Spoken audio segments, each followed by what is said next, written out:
High, আমি Priyanka's cooking passion চ্যানেলে আপনাদের সবাইকে স্বাগত। আজ আমি তৈরি করব ম্যাঙ্গো স্মুদি। আম খেতে আমরা ছোট বড় সবাই ভালোবাসি, আর এই ম্যাঙ্গো স্মুদির টেস্টের কোনো তুলনাই হয় না। তাহলে দেখে নিন এই সুন্দর ড্রিঙ্কটি আমি কিভাবে তৈরি করছি।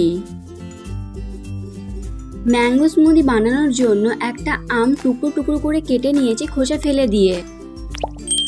স্বাদ অনুসারে চিনি নিয়েছি, গুঁড়ো দুধ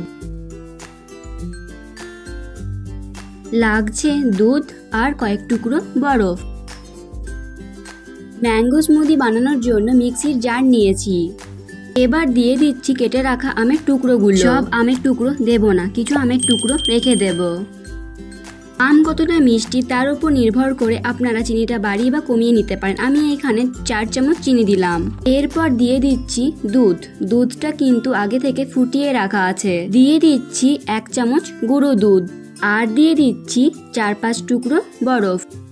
এবার এটা খুব ভালো করে ব্লেন্ড করে নেব। ভালো করে ব্লেন্ড করে নিয়েছি। এবার 2 গ্লাস নিয়ে নিয়েছি ঠান্ডা ঠান্ডা ম্যাঙ্গো স্মুদি আমি সার্ভ করব।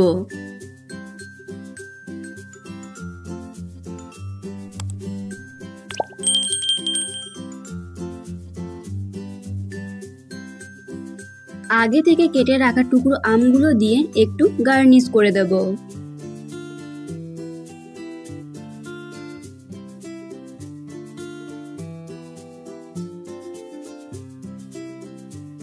তৈরি হয়ে গেল ম্যাঙ্গো স্মুদি। এই রেসিপিটি আপনাদের কেমন লাগলো অবশ্যই কমেন্ট করে জানাবেন। ভালো লেগে থাকলে লাইক এবং শেয়ার করবেন। আমার চ্যানেলটি সাবস্ক্রাইব করার অনুরোধ রইল এবং পাশে থেকে বেল আইকনটি অন করে দিন আর নতুন নতুন ভিডিওর আপডেট পাওয়ার জন্য। আজ এই পর্যন্তই।